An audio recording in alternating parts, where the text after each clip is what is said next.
বিশ্বনবী মরে নাই, উনি ইন্তেকাল করেছেন। চিল্লায় এখন ঠিক কিনা? ইন্তেকালের আগে বিশ্বনবী প্রচন্ড অসুস্থ হলেন।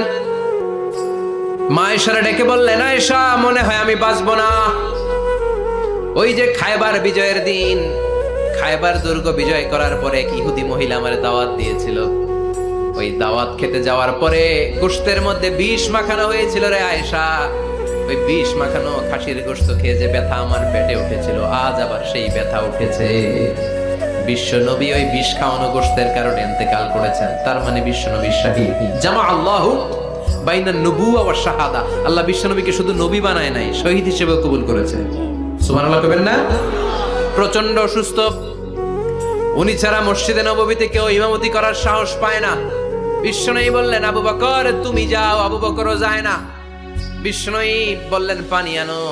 বিশ্বনবী পানি দিয়ে ওযু করলেন। ওযু করে কয়েকজন সাহাবীকে ধরে উঠতে চাইলেন, আবার থপাস করে বেহুশ হয়ে পড়ে যায়। বিশ্বনবী উঠতে পারে না। আবার বললেন, ঠান্ডা পানি আনো। পানির ভেতরে বিশ্বনবী দুই হাত ঢুকিয়ে দিয়ে ঠান্ডা ভিজা হাত দিয়ে চেহারার মধ্যে মাসে করলেন আর বললেন, ইন্নালিল মাউতি লা সাকারাত।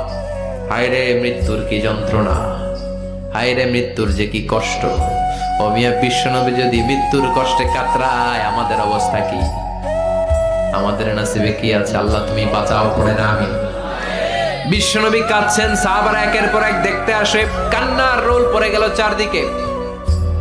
বিশ্বনবীর কলেজের টুকরা নয়নের পুটুলি সাইয়্যিদাতুনা ফাতিমা বিশ্বনবীর কান্না সহ্য করতে পারে না।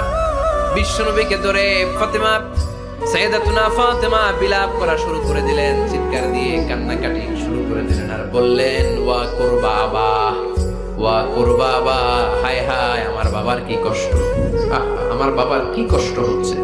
বিশ্বনবী বললেন, ফাতেমা তুমি কেঁদো না, আমার কষ্ট আজকের পরে আর থাকবে না। আজকে তোর বাবার সব কষ্ট বন্ধ হয়ে যাবে। কি যেন কানে কানে বললেন, ফাতেমা আরো কেঁদে দিল। আবার কানে কানে কি যেন বললেন, ফাতেমা হেসে দিল। বিশ্বনবীর ইন্তেকালের অনেক পর মা আয়েশার কাছে ফাতেমা বললেন, আমি যখন প্রথমে কেঁদেছিলাম, আব্বা বলেছিল আমি আর বাঁচব না রে ফাতেমা। আবার কানে কানে একটা কথা বলার পরে হেসেছিলাম, আব্বা বলেছিল আমার পরে আমার পরিবার বর্গের মধ্য থেকে সর্বপ্রথম তোমার সাথে আমার দেখা হয়ে যাবে রে ফাতেমা। অল্প কয়েক মাসের ব্যবধানে সাইয়্যিদাতুনা ফাতেমা উনিও ইন্তেকাল করলেন। বিশ্বনবী শোয়া থেকে উঠতে পারে না। এক সাহাবীকে দেখলেন মেসওয়াক করছে। বিশ্বনবী মেসওয়াকের দিকে তাকিয়ে রইলেন। বিশ্বনবীর নিথর দেহটা পড়ে আছে। আয়েশারা যে বলবে, আয়েশা মেসওয়াক দাও, বলতে পারে না। মা আয়েশা বুঝতে পেরে মেসওয়াক আনলেন, বিশ্বনবীকে মেসওয়াক করিয়ে দিলেন। এবার বিশ্বনবী বললেন, ও আবু বকর শোনো, আল্লাহ আমাকে অপশন দিয়েছে। কি দিয়েছে? আল্লাহ বলেছে, নবী আজীবন থাকতে চাইলে থাকেন, আর আসতে চাইলে চলে আসেন। আমি থাকতে না চেয়ে আল্লাহর কাছে চলে যাওয়ার ইচ্ছা করলাম। সাইয়েদনা আবু বকর কান্না জুড়ে দিলেন।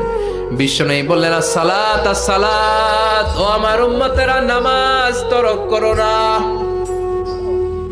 ইন্তেকালের আগে বললেন, নামাজ ছেড়ে দিও না।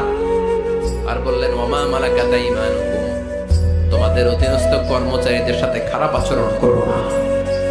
ঘাম শুকানোর আগে পয়সা দিয়ে দিও। আর হাত দুটো উঁচু করে বললেন, আল্লাহুম্মা ইলার রাফিকিল আলা, ও আল্লাহ আমি আপনার কাছে যেতে চাই। এই কথাটা বলে বিশ্বনবীর হাত দুইটা থপাস করে জমিনে পড়ে গেল। বিশ্বনবীও চলে গেলেন।